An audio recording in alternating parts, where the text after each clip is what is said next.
For the safety of your smile, use Pepsodent twice a day. See your dentist twice a year.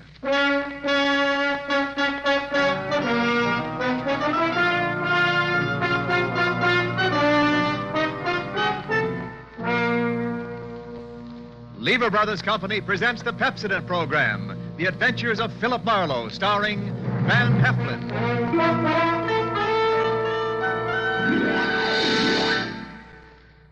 Philip Marlowe, the famous private detective of Murder My Sweet and The Lady in the Lake, created by Raymond Chandler, brought to you on the air by Pepsodent, and starring MGM's dynamic young actor, Van Heflin.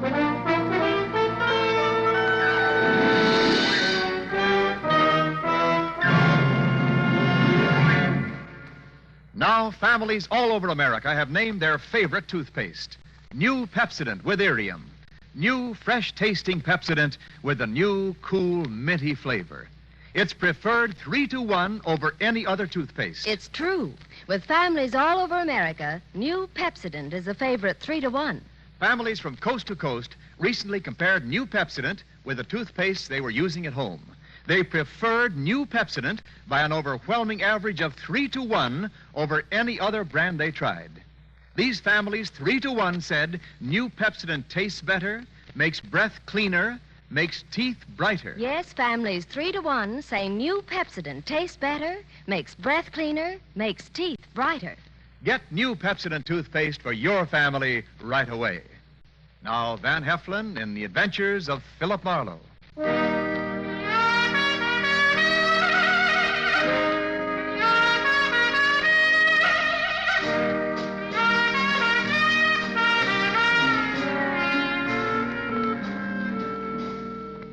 Hollywood after midnight is like any other city after midnight.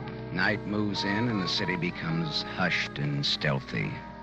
The nightclubs close up one by one, but now and then the police whistle and the prowl car sirens serenade the sleeper. If you've got any cop in you at all, you get on edge and you have to get dressed and go out and walk it off to relax. Well, I was relaxing past the Swank Carlton Hotel on the Sunset Strip about 1 a.m. when all of a sudden, recess was over. Hey, Marlowe. Hmm? Is that you, Marlowe? It was George Millar, the quiet-spoken night clerk of the Carlton, hailing me from the doorway, probably to Mucha Melacrino. No, I was wrong. Hey, look, Marlowe. You're very busy right now? Why, Millar? If I may be as cagey as all that. We've got some trouble on the 8th floor. Where's Curly, your fearless house dick? Tonight, he has to have a hangover. What's the beef on floor 8? King Leopardi. Do you know him? King Leopardi? Oh, that's the sweetest trump this side of Gabriel. Is he tenting here tonight? He's in the corridor on the 8th floor, dressed in yellow pajamas and his trumpet. There's a girl with him, and they're putting on a jam session. Well, suppose the king rejects my diplomatic notes. Well, get rough, but only if you have to. Okay, thanks. But a guy with such an ear for music ought to listen to reason. All right, I'll be down 5 minutes more.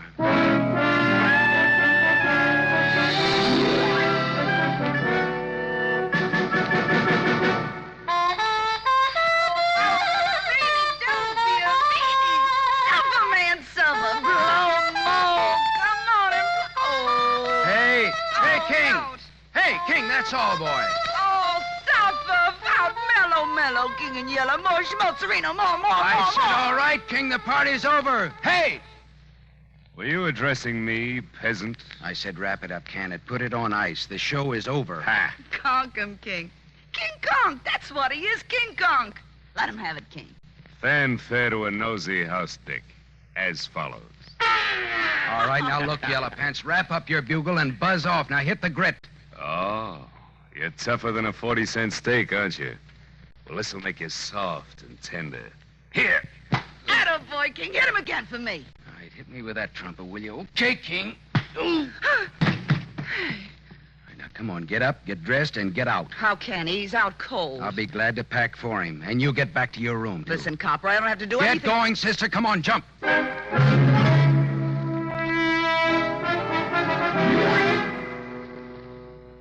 The door to room 815 was ajar. I went in and began tossing a lot of that yellow silk that the king liked so well into his suitcases. Something at the small desk stopped me. Tucked under the corner of the desk blotter was a note. It was assembled from words and letters cut out of newspapers and pasted on a telegraph blank. It said, 10 grand by Thursday night, Leopardi, or else. Her brother. I slipped the note in my pocket and went out in the corridor just as the king staggered past me into his room. I could get an infection from the dirty look he gave me as he slammed the door after him. The door 2 suites away opened a crack and then shut again very quickly. I went over and knocked. Beat it, copper. I want to talk to you. I don't want to hear from you. Okay, here I come, sister. Ready or not? I'll blow you down, so help me, I'll let you have it. Lay that pistol down, babe. Come on, Get out come before on. you pick up weight you didn't count on. And what would the little girl be doing with a .25 automatic, I wonder? A girl needs protection with insects like you around. Look, what's your name? Little Bo Peep. Okay, but what does little boy Blue with a horn mean to you? I admire his work. Do you know King Leopardi? No. Well, what are you doing in a place like this? I can tell you can't afford it. What's your angle? I won a soap contest. All right, baby. You want it that way? What are you going to do? I'm going to make a phone call. It won't cost you a nickel. Hello, desk. Millar, it's Marlowe. I'm calling for the lady in room 811. She's checking out.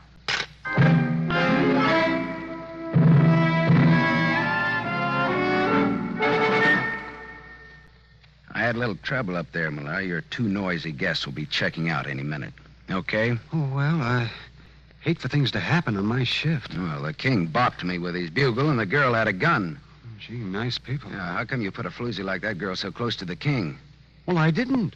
Another Quillen, thing. the day man did. Look, there was a receipt for rent to Miss Marilyn Delorme on the telephone table in her room. Well, that wasn't the name she gave Quillen. Apartment 211, Ridgeland Apartments, Cord Street, L.A. She lives right in town in a cheap neighborhood, but she checks in here at a price she can't afford and gives a phony name. Now, why? Why?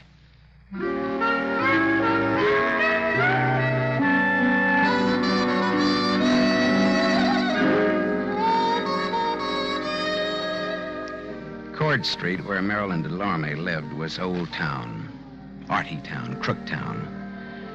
It was afternoon when I got off the cogwheel car that climbs the steep hill to where the Ridgeland Apartments sat on the top of Bunker Hill. I went up dim, dusty stairs to apartment 211, and I tapped on the door. There was no answer, so I tried the door. It was unlocked. The room inside was dim with stagnant gloom. Marilyn Delorme was in. I didn't talk to her, though. I didn't think she'd want to make much conversation with those blue bruises about her throat, where she'd been strangled. I got out of there fast, wiping off doorknobs like Uriah Heep polishing apples for his boss.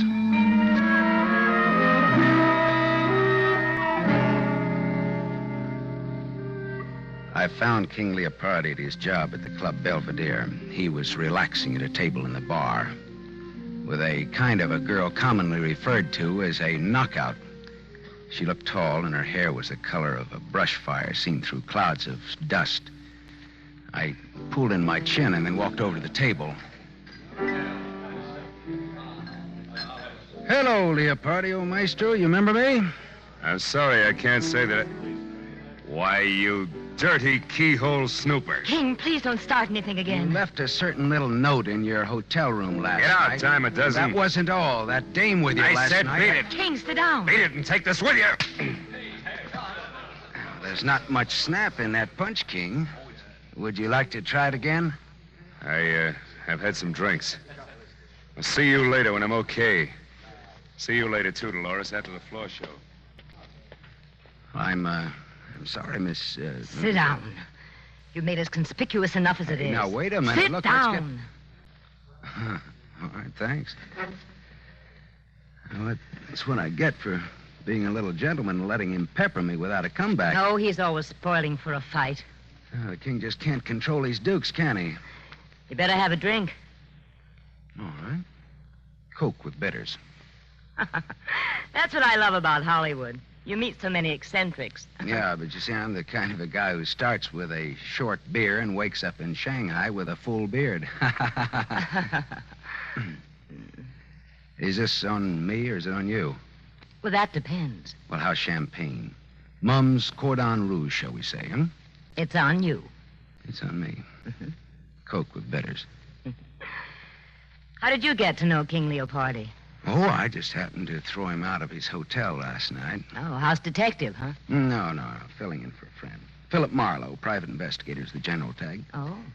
How did you happen to get to know the king? I once sang in his band, but not for long.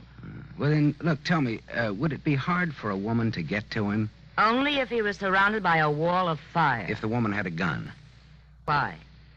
Well, I found this threat note on his desk last night. It asked for $10,000 or else, and it's signed her brother.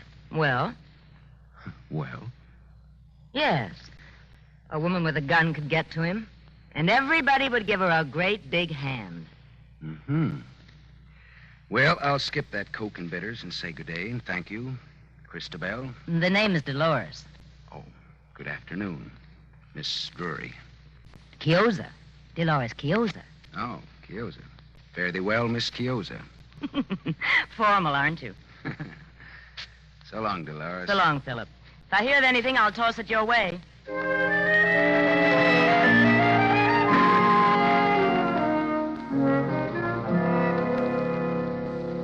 The evening papers carried a squib about Marilyn Delorme found strangled in her Cord Street apartment.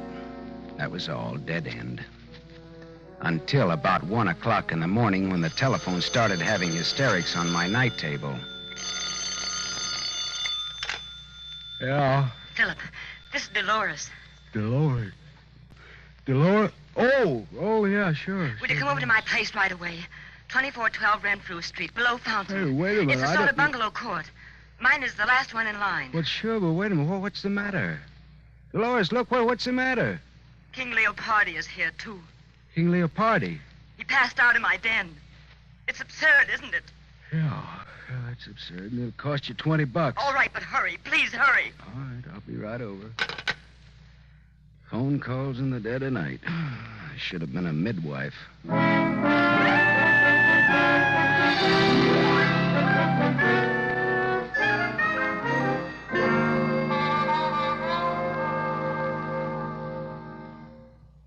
Oh, come in, Philip.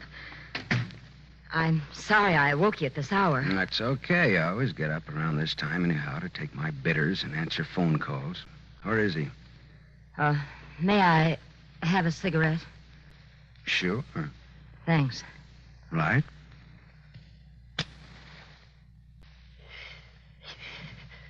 Where did you say he was now? In my den. Oh, Philip. Philip, he isn't drunk at all. Did you really think he was drunk? He's dead. What? The king is dead. Long live the... With my gun. Well, good for you. The lady wins the large Cupid doll. Hey, come on, let's go and look at him.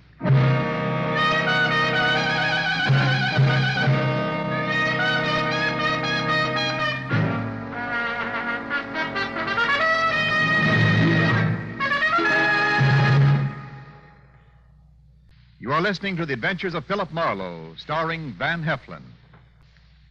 Yes, families all over America have named their favorite toothpaste. New Pepsodent with invigorating Irium foam. New fresh-tasting Pepsodent with a new cool, minty flavor. It's preferred 3-to-1 over any other toothpaste. It's true. Families all over America say new Pepsodent is their favorite 3-to-1. The Paul A. Thompson family, Summer Street, Stamford, Connecticut, preferred new Pepsodent on every single count. The Thompsons say new Pepsodent tastes best of all, makes breath cleaner, makes teeth brighter. On all these counts, by an overwhelming average of 3-to-1, families prefer new Pepsodent over any other toothpaste they tried. It's a fact. Families 3-to-1 say new Pepsodent tastes better, makes breath cleaner, and makes teeth brighter. Remember, this is not just our opinion. It's the honest conviction of the Thompsons and other families who compared new Pepsodent with the toothpaste they were using at home. Get new Pepsodent, the only toothpaste containing irium. Get it for your family without delay.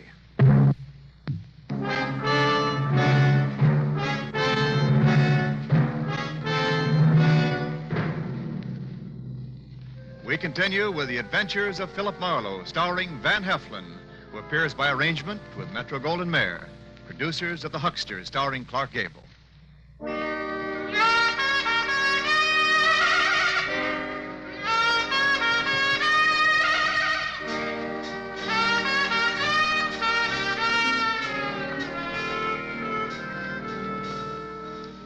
Dolores showed me to the den in the back of the house. Trumpet man King Leopardi was lying on the studio couch, large, smooth, and artificial looking even in death. A small Mauser automatic hung loosely in his right hand. There was a bullet hole in his golden yellow sport coat, right over his heart. Dolores, is this your gun? Yes. Someone gave it to me once. I don't even know how to use it. Oh, no. Oh, I don't expect you or anyone to believe me. Don't expect anything. Just tell it. Well, I was out late. I sing at KFQC on a late 15-minute program. Agatha and I got home about 11:30. Who's Agatha, the cat? My maid. I came into the den for some liquor and fizz water and found him. Like that. I sent Agatha home so she wouldn't find him. Finally, I thought of calling you. Well, he got in here. How? I don't know. Were you ever in love with him? The king never loved anyone. I asked if you loved him. I hated everything about him. It's even better to tell the cops that is but copacetic. But I can't help it. It's the truth. Dolores, look. Go on out in the other room and buy yourself a drink. I want to be alone here with tall, dead, and handsome. Go on now, huh?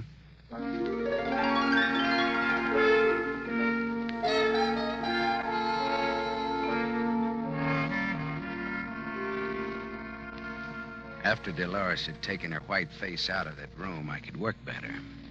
I went through the king's pocket and found his key ring. One key fit very nicely in the lock of the back door. I went to the living room where Dolores was huddled against the arm of the Davenport trying to become a part of the pattern. Dolores, how long has Agatha been with you? 2 years. Did you ever steal anything from you? Small things, that's all. There are nylons now and then. I didn't mind why. Well, she sold a key to somebody.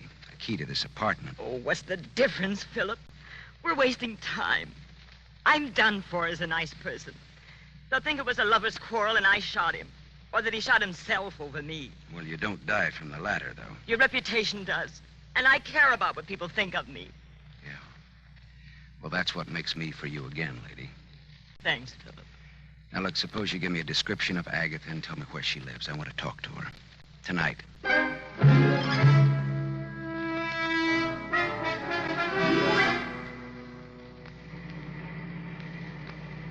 I drove down Brighton Avenue looking for the house Dolores had described to me. All at once, I slammed on my brakes. In the driveway of a vacant house stood a small coupe. Dolores had described Agatha's car, and that was it. And Agatha did not live in an empty house. I got out and walked up the gravel driveway and looked into the car. And then I got back in my own car and drove until I found an all-night drugstore. I phoned Detective Lieutenant Ibarra. Hello, Ibarra. Write this down. Brighton Avenue, 3200 block, west side. Driveway of empty house. Car parked with dead woman in it. When alive, answered to the name of Agatha. Strangled.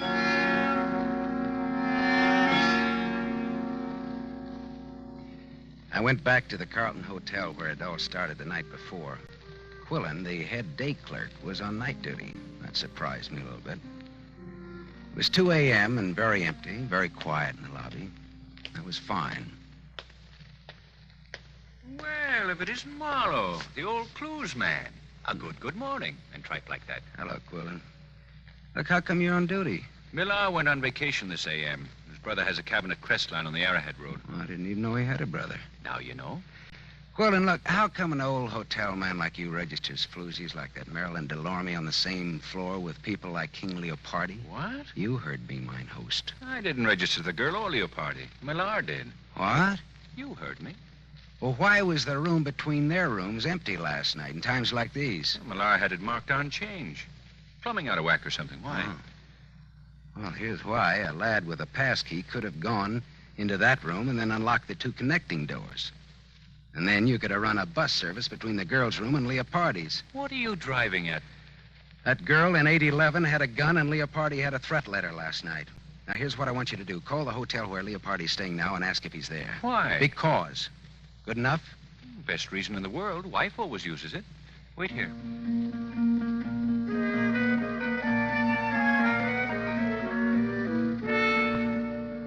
In about 3 minutes, Quillen came back and leaned on the counter again. Leopardi isn't there.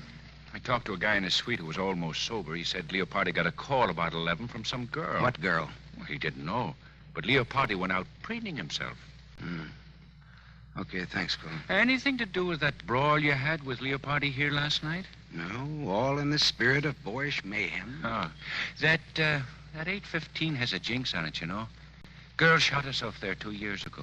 What? A girl shot herself there. Yeah, you said that, but what girl? I don't know what her real name was. Look here, Quillen. I want to see your hotel files of that day 2 years ago and all the newspaper clippings about it. Come on. All right. Let go of my arm, physical culture. I'll get the keys to the record room.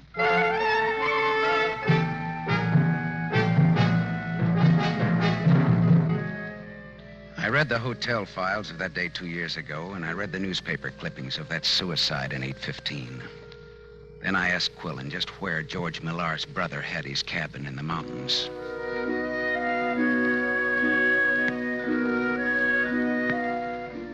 It was just getting light when I pulled up at the cabin, high against a growth of dagger pine and cedar. Smoke was curling from the chimney. Someone was awake. George Millar himself opened the door. Well, Marlowe! Well, gee, it's good to see you. How'd you ever find us up here? How about some bacon and eggs? The answer in my brief Marlowe morning manner is yes. Well, that's swell. I'll wake up my brother and we'll all eat together, huh? You don't have to wake me up. I'm up. Oh, hello, Gaff. Who's your friend, George? Oh, Gaff, this is Philip Marlowe. You've heard me talk of him. How are you, Marlowe? Gaff Tally. That the name? Yeah, my brother. That's his fighting name. He used to be a heavyweight boxer. Fighter. Boxers dance. Fighters fight. Let's get coffee started, huh? Marlowe's hungry. Yeah, say, I've had a busy night. King Leopardi's been bumped off. Bumped off? Lowbrow killed. Vernacular for murder. The king is dead, though. Where? How did? In a girl's apartment. Nice girl, too. The old suicide gag. But it could ruin the girl. Oh, gee, that's lousy. Yeah, but it won't work. It was murder.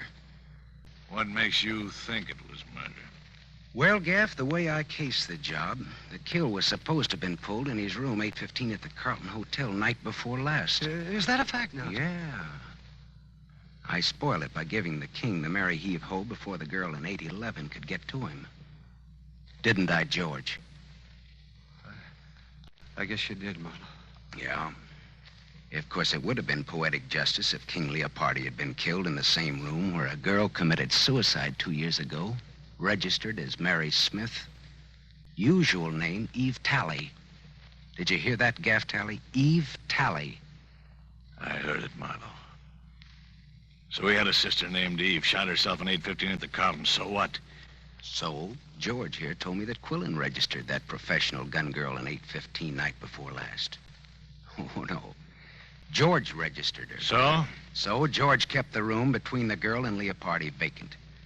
When everything was quiet, he'd open the communicating doors, and Marilyn Delorme would walk into the king's room, muffle her .25 in a pillow, and shoot the king in his sleep. How am I doing, boys? Fine, Marlowe. How am I doing? Gaff, put away that gun. I'll bet you even checked on 118 Cord Street. I found Marilyn Delorme strangled. She knew too much. For a few bucks, you boys got Agatha to call Leopardi last night from the radio station and pretend she was Dolores with an interesting invitation. The king always had a yen for Dolores, and he came running. You shot the king before Dolores came home and left him in her den. Then Gaff got rid of Agatha. She knew too much, too. Leopardi was the worst kind of a rat, Marlowe. We loved our sister. She fell for him, and he threw her out. She killed herself. Now, what would you do, Marlowe? Take his gun, George. Don't get between us or behind him. This 45 goes right on through. I'll have to take your gun, Marlowe. Well, always treat it like your own, won't you, George? Got it, George? I've got it. Stand out of the way. Does it have to be this way, Gaff? Yeah, it has to be this way. Sure, George and Gaff, the avengers of innocent girlhood in their righteous indignation. Shut up, Marlowe. Lynch mobs, tar and feather merchants, and other laws unto themselves take notice. George and Gaff, they wrote the book. Say your prayers, Big Mouth. Hey, Gaff, there's been enough killing. Get out of the No, way. Gaff, I won't. I swear I'll let you have No, it, too. Gaff! I'm warning you. Goodbye, Gaff.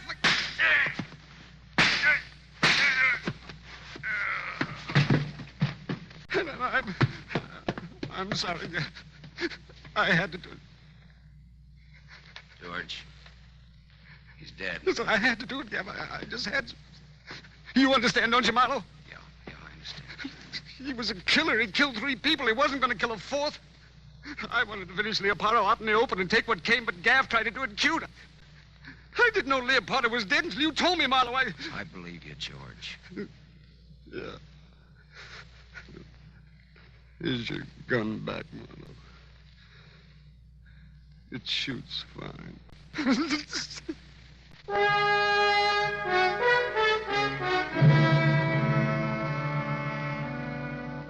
I put in a big pitch for George at headquarters. After all, he hadn't killed anybody except Gaff, and that was in self-defense and in defense of an unofficial copper named Marlowe. He won't get off scot-free, but he won't inhale cyanide either at the taxpayer's expense. After I talked to Ibarra at headquarters, I telephoned Dolores Quiosa.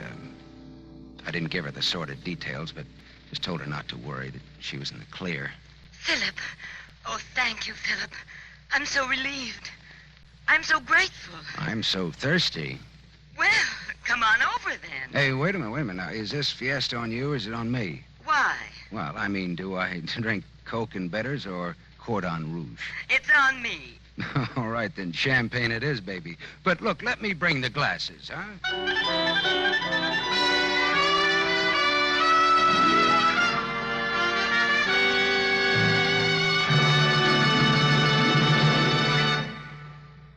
You have just heard Van Heflin, starring in the new mystery series, Raymond Chandler's The Adventures of Philip Marlowe, brought to you by the Lever Brothers Company, makers of Pepsodent. Van Heflin will return in just a moment. Men, here's an important announcement. News about a sensational hair tonic discovery. It's Trim Hair Tonic, made by Pepsodent. For the first time, science has created a hair tonic with pure virgin olive oil. There's no finer hair and scalp conditioner. Yes, because it contains pure virgin olive oil, Trim Hair Tonic conditions your scalp as it grooms your hair. Get new Trim Hair Tonic during the big 1-cent introductory sale at toilet goods counters now. 2 60-cent bottles, $1.20 value, only 61 cents. Ask for Trim Hair Tonic with olive oil.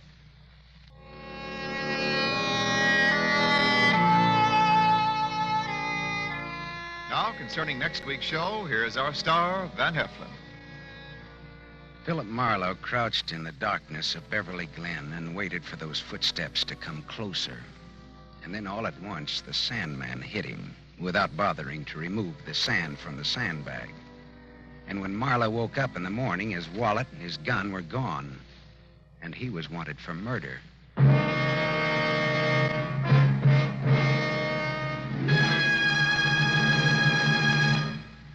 Tonight's story was adapted by Milton Geiger from The King in Yellow by Raymond Chandler, creator of Philip Marlowe, the screen's most famous private detective. The original music was composed and conducted by Lynn Murray. This is Wendell Niles inviting you to listen again next week at the same time to another exciting mystery on the adventures of Philip Marlowe, starring Van Heflin with a distinguished cast. This is NBC, the National Broadcasting Company.